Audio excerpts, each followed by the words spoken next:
business owners likely will have only one shot to sell a business. Most don't understand what drives value and how buyers look at a business. Until now. Welcome to the How to Sell a Business podcast, where every week we talk to the subject matter experts, advisors, and those around the deal table about how to sell at maximum value. Every business will go to sell one day. It's only a matter of when. We're glad you're here. The podcast starts now.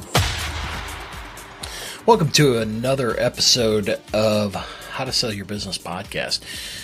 You know, I just finished visiting with jthomas, and oh my gosh, it was so awesome. The number of things that he's going to share with us about the health club industry. Now, Jim, he's all over the internet. If you Google his name, you'll find that he's the president of Fitness Management USA, and that's a management consulting operation. And he's been doing it for 25 years. He's owned and operated and managed clubs of all sizes. And you can find him on YouTube where he is, sharing different lectures and seminars and workshops. He's the guy. And since forming Fitness Management, Jim, he has been turning health clubs around, and you'll hear this in our interview. Just some of the real basic things that you just wouldn't think about. He is the guy, and he's been turning them around for, like I said, 25 years. And so really, I'm really excited to share this for a lot of those types of business owners. I mean, you can, as entrepreneurs, anybody can get some nuggets from this, but especially gym owners. This is a real challenge for them. That how do you sell something like this? And Jim really brought some clarity to that. So I hope you enjoy this, because whether you operate a health club, fitness center, or gym and fitness management, they have all kinds of programs. From sales and operations to brokerage and financing and literally everything in between. He's one of those guys that you can tell by how much, the amount of information that just flowed from him. He's been battle tested and stress tested, and he is the guy to help identify value and help create a successful exit. So I hope you enjoy this one. It was a lot of fun for me, and I'm certain it's going to be a lot of fun for you. I'm your host, Ed Meisegland. I teach business owners how to value and identify and remove risks in their business so one day they can sell their business at maximum value when they want, how they want, and to who they want. Today's a special day. I've had no hiccups in all of my episodes, with exception of one. My man, jthomas of Fitness Management and Consulting. We recorded and for whatever reason, he didn't record. And what a gentleman to come back on the show and re-record with me. And I am 100% certain that you are going to have just an unbelievable amount of value nuggets that he shares. So Jim, welcome to the show again. Well, once again, I am thrilled to be here. Appreciate it. Well, before the show started, I kind of gave an overview of you and what you've been into, but you mind talking a little bit about Fitness Management and Consulting? Yeah, sure, absolutely. And one of the things that just in the big picture of things, one of the things I think that really makes us unique and me unique in terms of the services provide is, I'm a former gym owner. I owned 8 of them. Had 4 of them that I started from scratch, 4 of them that were acquired. And, one of the unique things I tell folks all the time that, I'm qualified to, go clean your bathroom, and I can go at the same time, do a review of your P&L statement and kind of everything in the middle, right. Because that job of ownership, as the folks out there listening that are in that role, boy, it changes moment by moment. Well, it's funny you say that because in our practice, we talk more people out of business than into business. When they realize not only am I the CEO, but also head janitor, that changes the dynamics of, don't we pay somebody to do this? Well, yeah, but for every dollar you do, it's $1 out of your pocket. So, pick your poison. What would you prefer? So that's it. That's right. it. Well, so my first question is how complicated the gym business is. I mean, it's not just an assemblage of assets and build it and they will come. There's a lot. There are many silos, little profit centers, all working together to make that gym profitable or marketable or however you choose. So can you just tell me a little bit about the gym business and where is it? Where do you find the profit? Okay. And so, it's interesting because folks that want to get into the business, there is a tendency a little bit to oversimplify this, that Sure. If you build it, they will come mindset kind of hops in there. But, in terms of profitability, I'll give you some things that we look at here, okay? And particularly with something that's new, and then if it's already existing, we have to work to kind of reach these numbers. But we want to be able to negotiate a lease that at maturity, I'll call that a year, at maturity, that lease represents on a monthly basis 15% of our revenue. We want to be controlling our payroll to the extent that that's going to be at 40%. And so this being a very fixed cost business, we keep our rent in line, negotiate it right, and that's a challenge for some folks that have not done it. They need to get help. And then keep our payroll in line. Now we've got a running shot. I get in some of these that are turnaround situations, and that rent at 40% or 50%. We can many times fix it, but there's some challenges in there. So you want to make sure you start off right. So with the rent, I've always thought that gyms are a destination location. So it's not necessarily you need a lot of frontage. Is that true or not? I would agree with that. When we look at locations, the way I like to look at this, you've got an A location, which is, that's prime spot, prime street corner, all these great things, but you pay big money for it. What I've always liked and what I suggest to many folks is let's look at a B location. Maybe it's pulling from that same demographic area, but because it's a B location, half mile down the road, maybe even a mile, the rent is substantially lower. Now, here's the key, though, is you have to be good at marketing. You have to be good at getting the word out. And if you're good at that B location is perfect. So the radius that you're talking about, if I remember right, it's like 3 or 4 miles is where you're pulling your constituents or your members. Is that right or no? Yeah. Okay. So, I'm sorry, go ahead. No, what I was going to say there is generally it's going to be about a 15-minute drive time, right? Okay. And which is about a 3-mile, radius. But here's the thing for folks to think about when they're doing this. The greater job that a gym owner does of creating differentiation, providing a different product than what everybody else in the market is providing, this will expand. That pull radius, you'll pull further from a further distance. So there's a lot of things we want to be thinking about here. So when you say that, though, when you're the differentiators, the different types of, are you talking different types of exercise? Like, you have your normal, the bodybuilder types that are, just using free weights, machines, kettlebells, and then you have like CrossFit, you have Pilates, you have, what other, I suppose fitness silos are we talking about?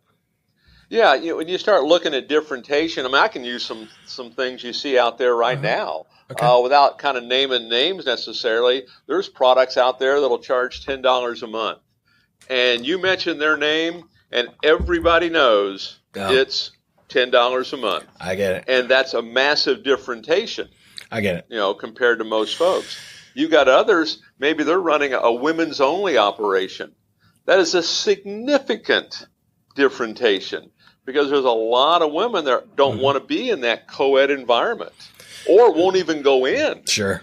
Given that. You've got some that are open 24/7. You can work out at 2 a.m. if you want to. Yeah. And if you're where you have hospitals or maybe auto manufacturers, those are some good places for those. Those are some more of the obvious points of differentiation.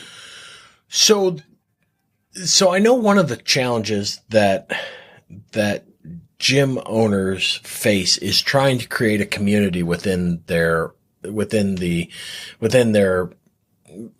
pool of members that everybody kind of gets along and everybody is, taking the same classes and they go out for beers afterwards and that kind of thing.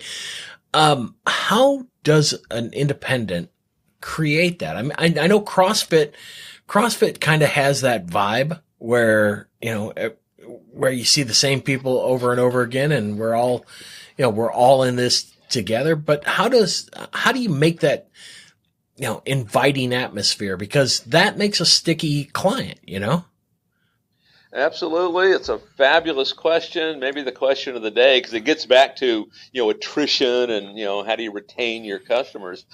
And what you're looking for, you use this word, that sense of community. Mm-hmm. And in very simplistic terms, here's what I would suggest that any club owner want to look at. Are you treating your members, are you treating them like they are consumers? Or is it a sense of community? Are we providing something? We're doing it for free. We're doing it to help. We're doing it to benefit them. We're a resource center to them. Or are they simply consumers?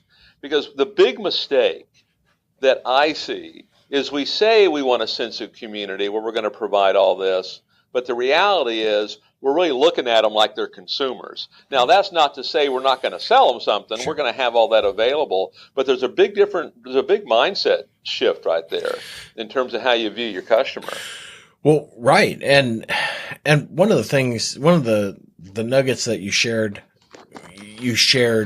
last time was the proactive manner in which you red flag your clients or your members that are perhaps flight risks, and you do some outreach to retain them. So can you circle back and talk a little bit about that?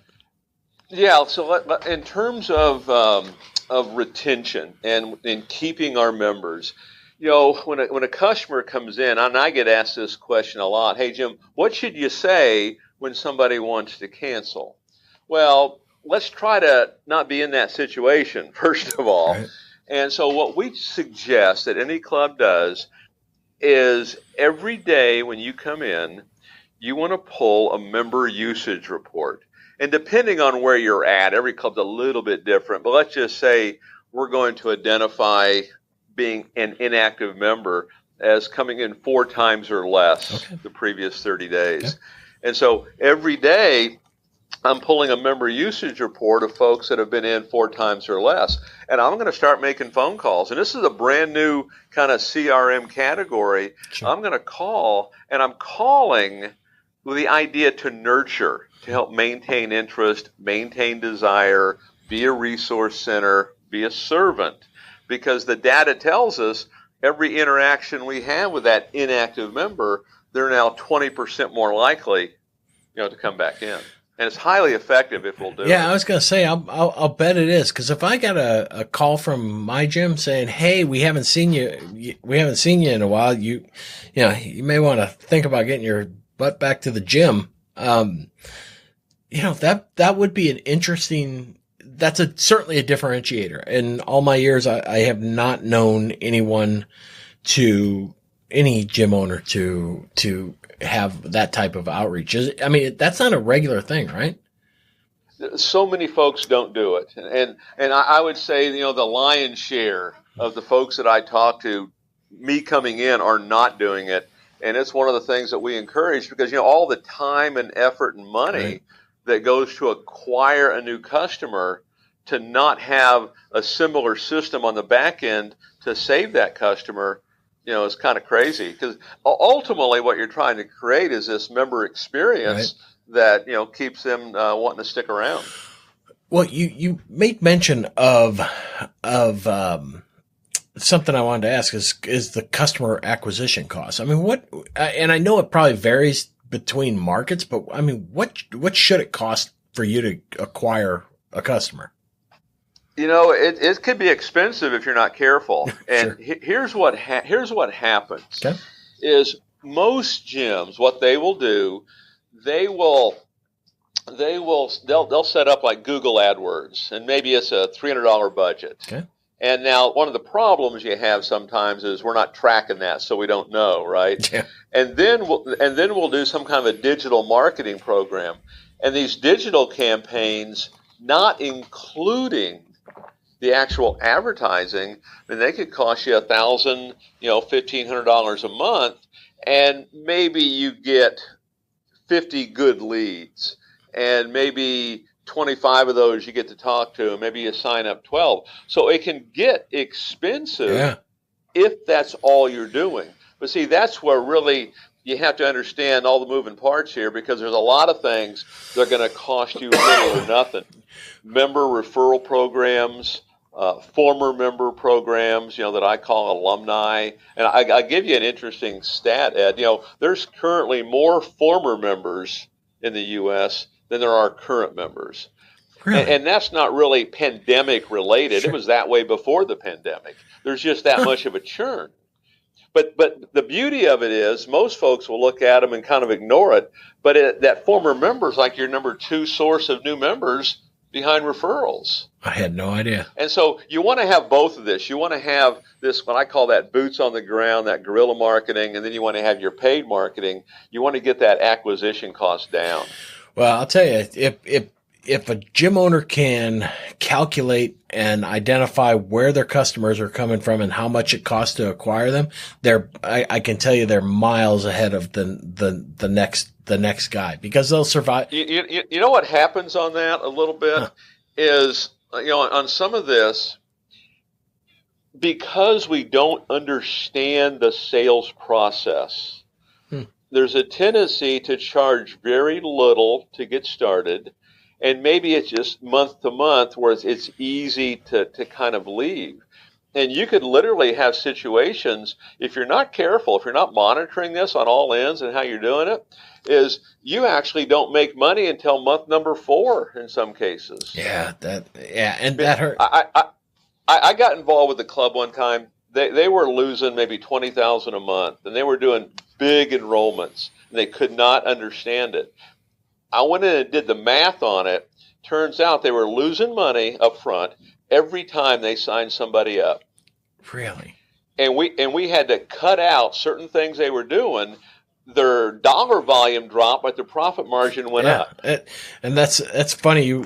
I was getting ready to ask you, because we fight that a lot. That I really don't care about the top line. I really care about your bottom line.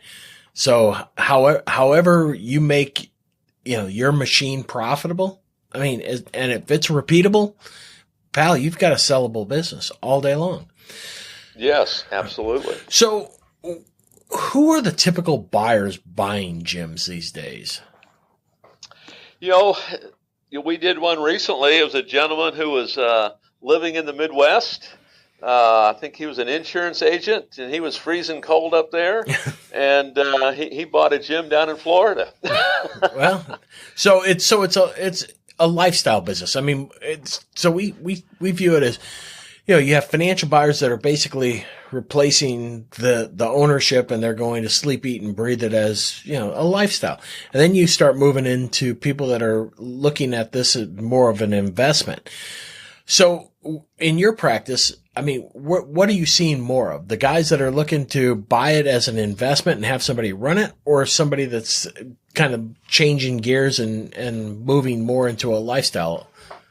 Yeah, 9 times out of 10, it's someone who's going to buy it and run it themselves. Okay. And of course, we'll help direct them a bit where you don't want to get anchored to what you're doing there. But more often than not, that's really the buyer that we're talking to. I got it. So with that type of buyer, and we spoke about it before, where this is a layup for it, but where are you finding those buyers? Many times, they'll find us in a sense in terms of, going to our websites and, hearing me speak and hearing me talk and existing operations. I'll tell you what's interesting, our broker division, how that originally got started. And we've been doing it for quite some time. But how it originally got started was clients would say to me, "Hey, Jim, I think it's time to sell." And I wasn't really involved in doing that at the time. Right. And I said, "Well, yeah, we need to find you a broker if that's what you want to do." And they said, "Oh, no, Jim, we know you. we trust you. Right. We want you to do it." Good for them. And that's really how it led to that. So existing clients, people that are search us out, they'll find us, through, we do our own email marketing, social media marketing, things of that. We'll get folks that, "Hey, Jim, I don't know if you remember me, but we talked about 2 years ago." No, 100%. I get the same. But so what's the success ratio? For example, the industry average on all businesses is about a 20-25% success ratio to sell their business, which to me is absolutely dismal. And there can be a number of reasons why deals don't go together, but I know size matters. The more sophistication, the more likelihood that the seller will withstand any kind of financial scrutiny in due diligence. But what are you seeing as far as the likelihood of transitioning a gym? I think your numbers are pretty dead on. I find that at least half the gyms never sell. Okay.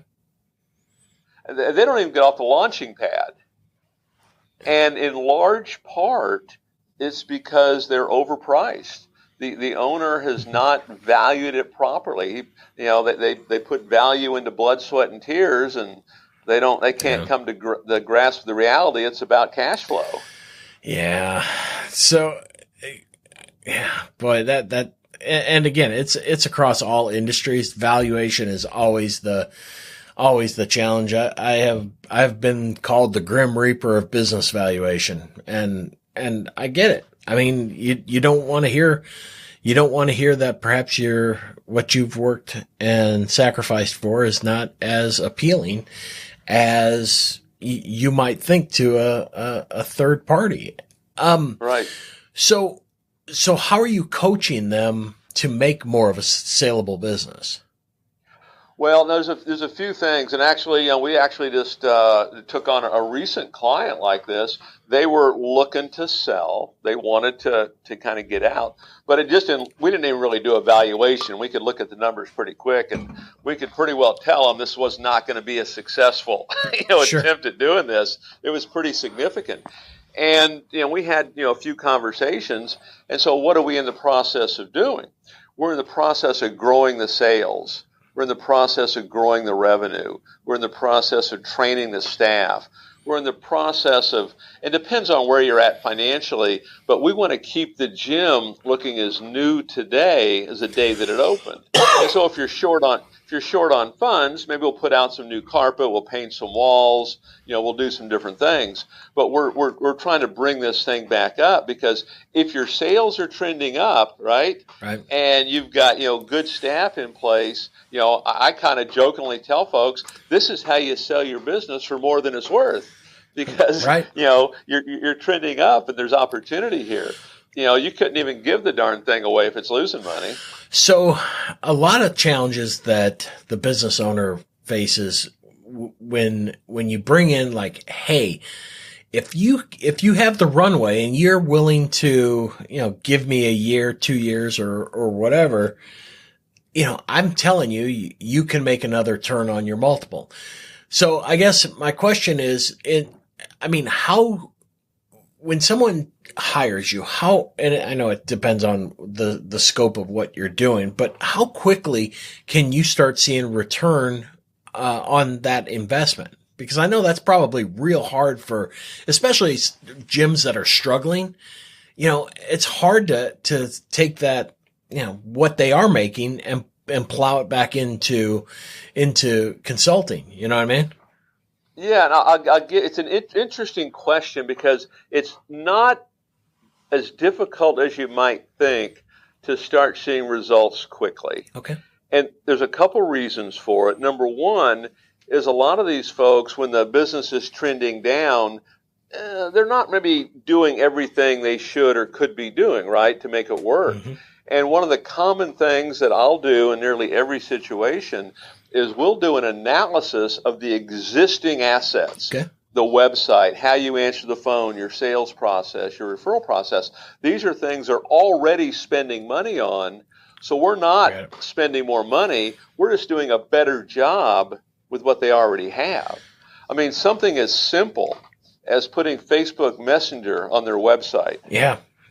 Can get you a sale a day. Yeah, I remember you saying that. I could not believe that was the low-lying fruit you were talking about. That Facebook Messenger. I can totally see it, you know, and because I asked you what in the world is someone going to ask on Facebook Facebook Messenger, and you're like, well, that's a real easy one. You know, what are your hours? How long are, you know, what's the pricing structure? You know, what's the classes and so on and so forth. And I once you said it, I totally understood it.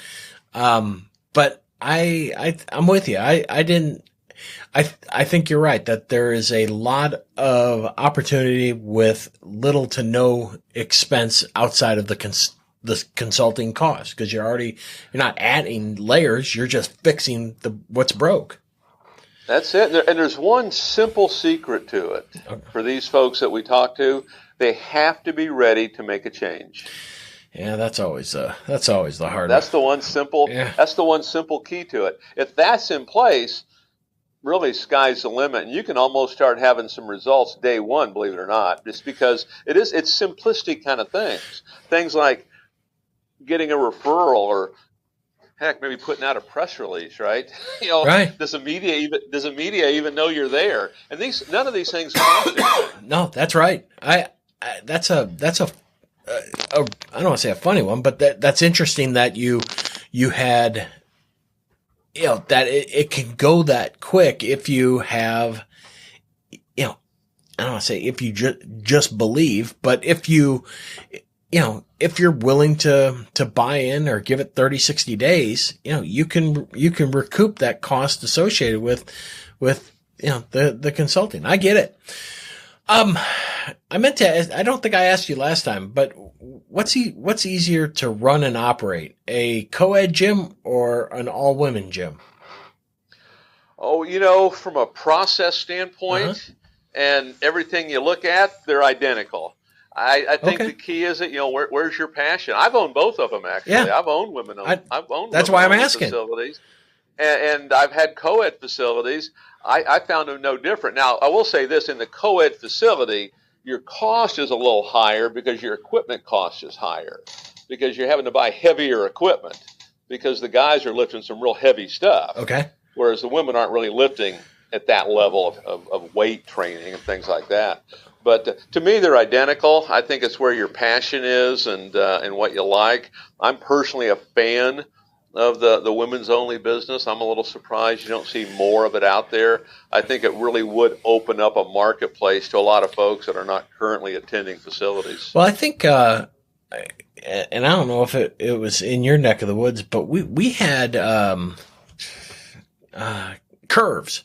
And so they kind of evaporated, and I don't know what happened to them, but I know that kind of was in your same bailiwick of, you know, women, you know, that women owned or women, you know, businesses that are geared toward women would be successful. So I don't know what exactly happened.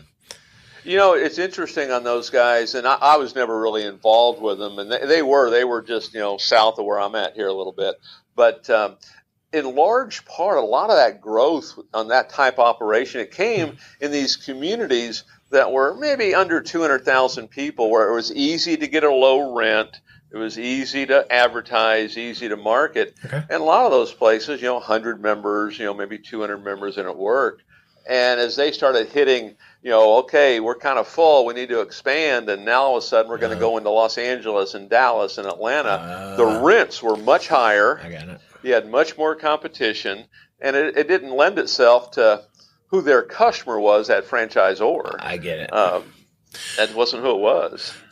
Well, since I brought up the franchise, so we talked men and co-eds. So franchise versus independent, which I don't want to say which is better, but I mean, in your consulting, what are you seeing as the superior? Is there that much difference? I guess is my well. That's where I'm going. I'm a little bit. I try to actually compete against those franchises. Okay. I mean, I'll actually, that's part of my marketing. No franchise fees, no long-term contracts, Right. no royalties. Because bring a consultant on, just pay for what you need, Yep. and you stay in control of your business. Whereas the franchise are going to dictate a little bit to you. So now we work with a lot of franchises, but the folks that come to me, by and large, they want to maintain control, and they'll just say, "Hey, Jim, teach me how to do it, and I'll go out there and do it."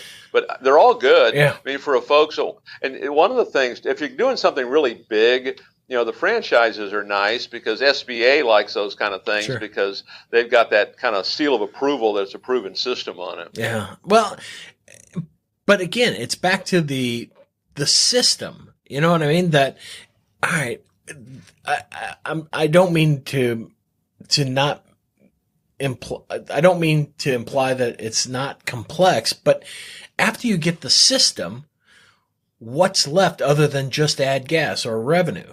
And it just seems that,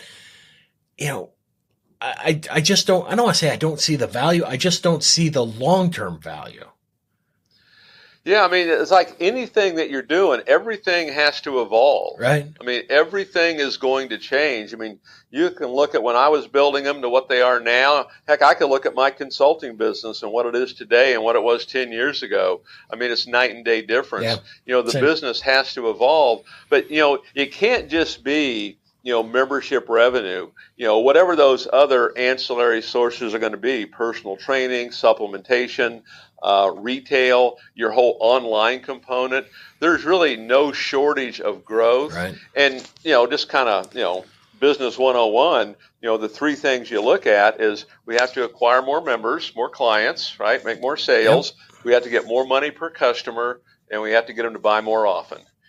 And we've got what amounts to everybody in our marketplace has to know who we are.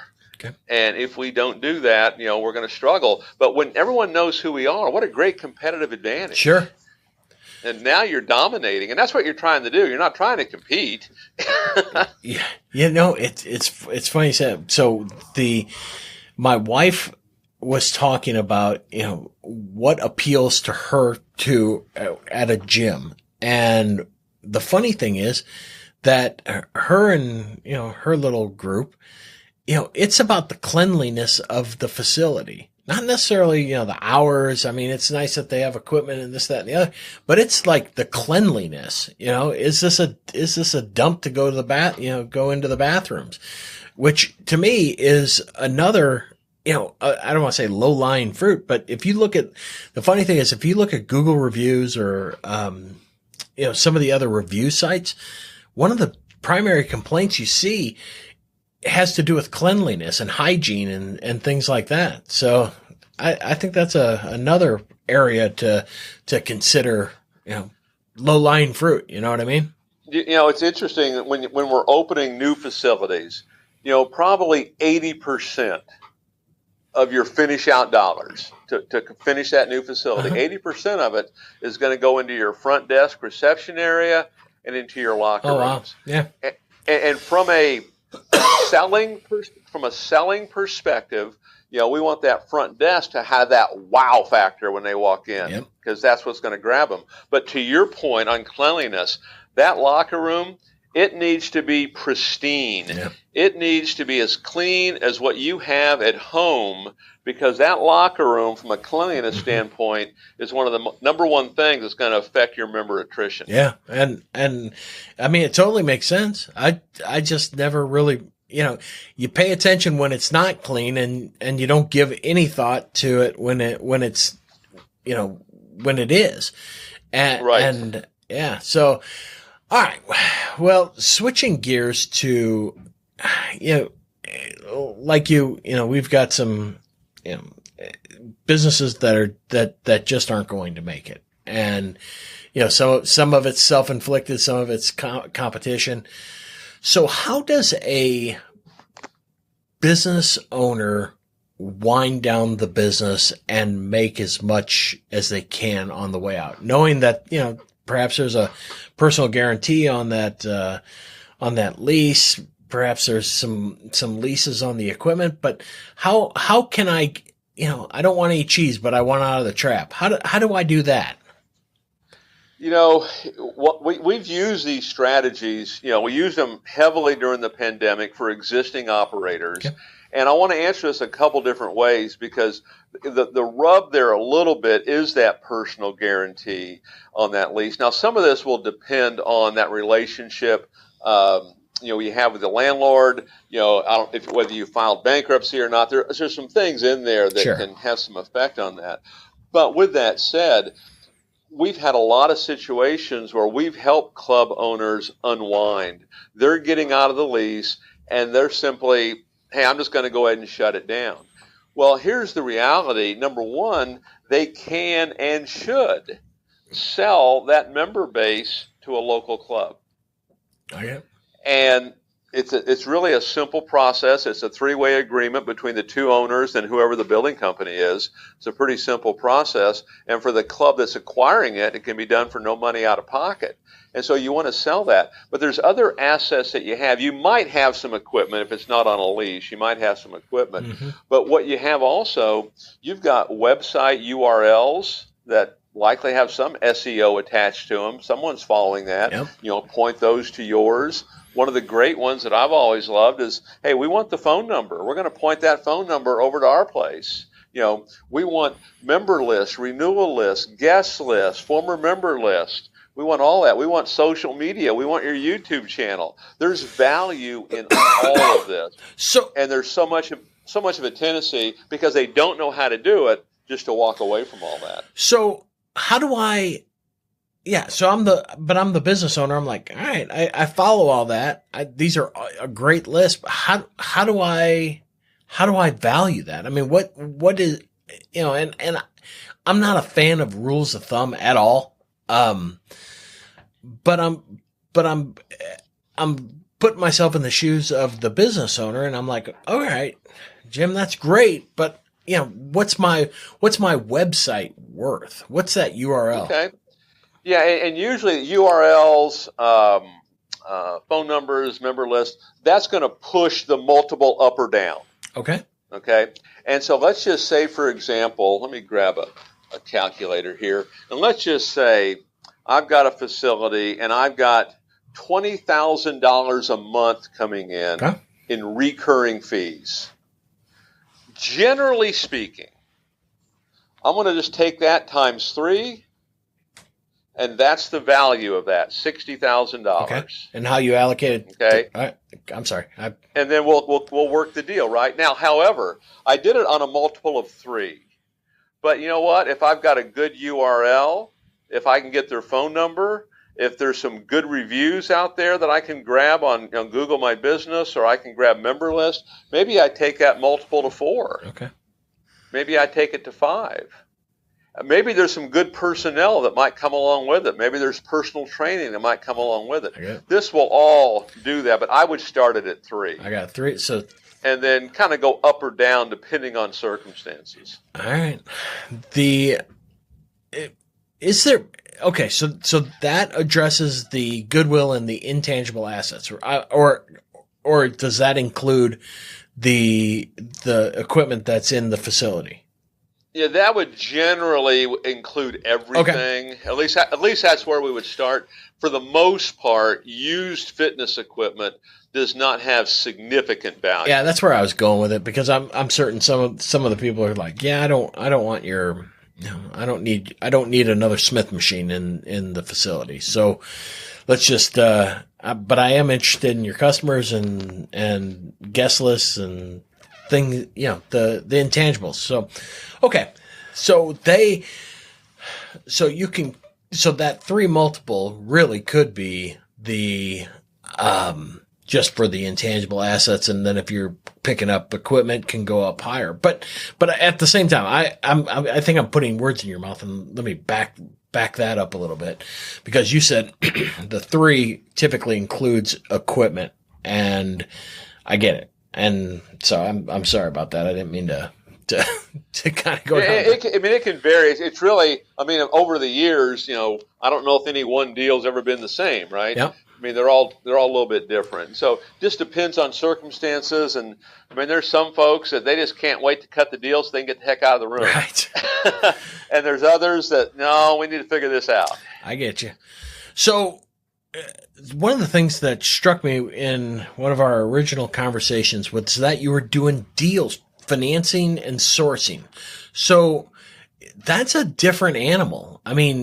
From the lenders that I've worked with, yeah, I don't want to say that they aren't stoked about getting a gym on the bank's portfolio, but that takes a real special bank or special lender to get their arms around what all is going on, especially when you're talking about the recurring revenue and the attrition of members.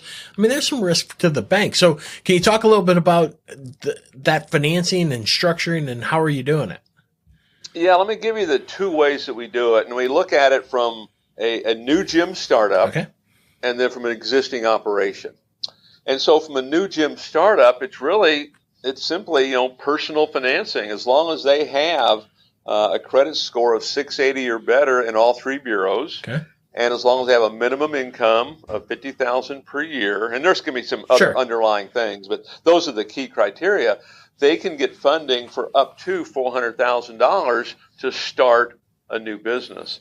And for the lion's share of new businesses being started in the fitness industry, that's more than enough. They may only need half that. So that works. Now, for existing operations, of course, they have to prove they're in business. But the way that works, it's a simple process, is we need to see the most recent 90-day bank statements. Okay. And it's simply, hey, what's the differential in there between, the revenue that's coming in and what the expenses are, and can you afford a new payment? What would that payment look like? And they can get funding. Gosh, they could get funding for up to $2 million if that spread was big enough. And so it's not necessarily the industry. It's more just about, hey, we want to see, history of revenue. The longer the history, the better. And we want to see that that it's working for you. So if I'm buying a gym, what's my downstroke? Is there a percentage or no? Well, not necessarily. If you can finance it all out, if I'm going to go buy something, and I'm not in business, and so I'm going to go get a personal loan, and I've got a place over here I can buy it for $300,000, and I go out here and I qualify for $300,000. I buy it and I make my payments back, and so everybody's happy. So you can do it without any equity out of your own pocket. That's what you're saying. You can. And you can. And so this isn't falling under the SBA. This is just sources that you have. Yes. Yeah, that's it. That's it. The challenge with SBA is a great source, but sometimes it can take a long time, and there's a lot of paperwork, and we're looking for short time and not much paperwork. Aren't we all? What is the turnaround time? So I submit, here's my purchase agreement. Here's 3 years of tax returns. You're going to run my credit. Now what happens? Oh, if you're buying a brand new deal and everything really checks out, I need to see your FICO scores. The higher the better, by the way. And I've got U.S. tax returns. You could probably be funded within a week. Really? Because in my world, time kills all deals. Well, you know that you're in the same. Time kills deals. Absolutely. Wow. It's one of the all-time great truisms. So, all right. So you can do no money down, assuming you have a great credit score, and it would take a week to fund. Boy, it's great. Yeah. And here's the thing too, that I would anyone who's looking to sell, say you have someone who wants to buy it and say they're struggling doing that. They don't have the credit score. Yeah. Then they can't qualify. So, yeah, you got a problem, right?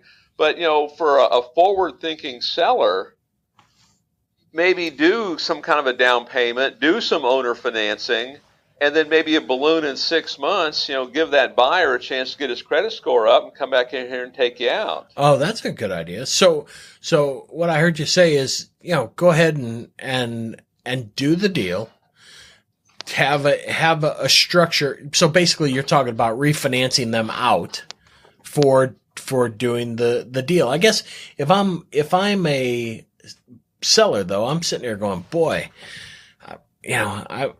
I'm not certain what happens what's going to induce this guy to refinance, what, I guess you could structure it as painful as possible. Yeah, it's a balloon. I mean, a balloon in 6 months, you got to refinance. But if you've got a good buyer, it just from circumstances can't do it. But here's a couple things that we suggest here. Whoever your billing company is, we're going to have that billing company. This is again another one of those three-way agreements. We're going to have that billing company say that new owner is going to make you a payment every month of, let's just say it's $4,000 a month. We're going to have the billing company send it directly to you at the beginning of the month. I got it.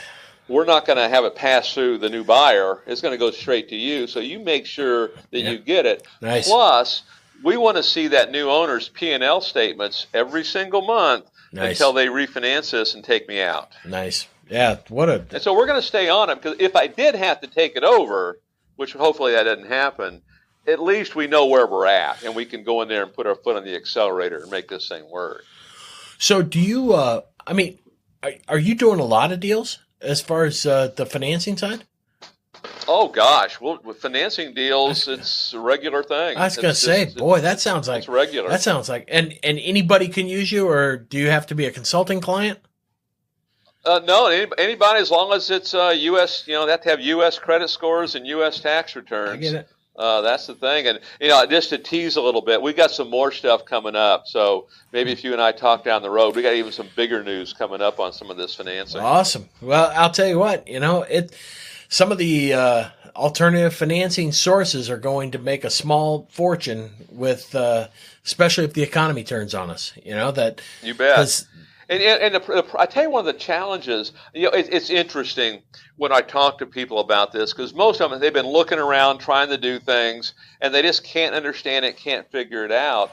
And just when they engage with me or somebody like me that can really just simplify it, here's exactly how it works.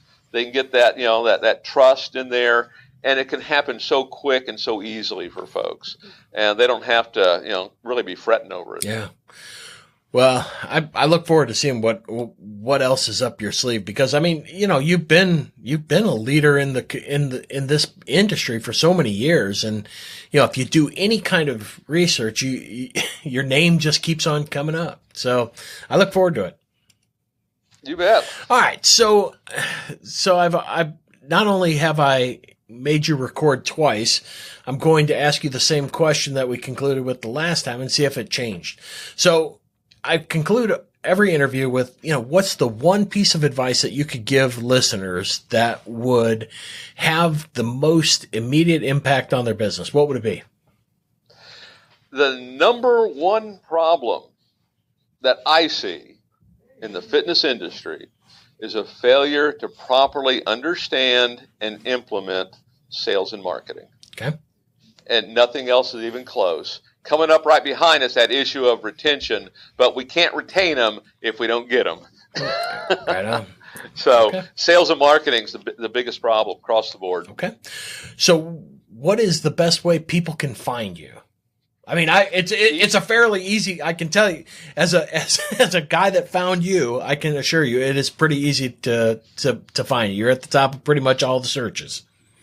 Yeah, you go out, you Google fitness management and consulting, Jim Thomas. You should find us. But go to our website, fmconsulting.net, and you'll get there's a host of information, a lot of free information there for you, to help you grow your business. Yeah, you have a really robust YouTube channel, and we'll have all of this in the show notes. So don't worry about if you were unable to take notes. It'll be there. And Jim, boy, I times two. I appreciate so much of your time, and as always, it was awesome. Great value nuggets. You bet. I appreciate being here, and hey, look forward to doing it again sometime. Well, this time I think we recorded, so we'll do it in a few months. We'll do a follow up when the new financing packages come out. Oh, I'll keep you posted. We're day to day on getting that done. All right, buddy. I look forward to it. Thanks so much, Jim. All right. Thank you. I appreciate it. Thank you for joining us today on the How to Sell Your Business podcast. If you want more episodes packed with strategies to help sell your business for the maximum value, visit howtosellabusinesspodcast.com for tips and best practices to make your exit life-changing. Better yet, subscribe now so you never miss future episodes. This program is copyrighted by MISO Inc. All rights reserved.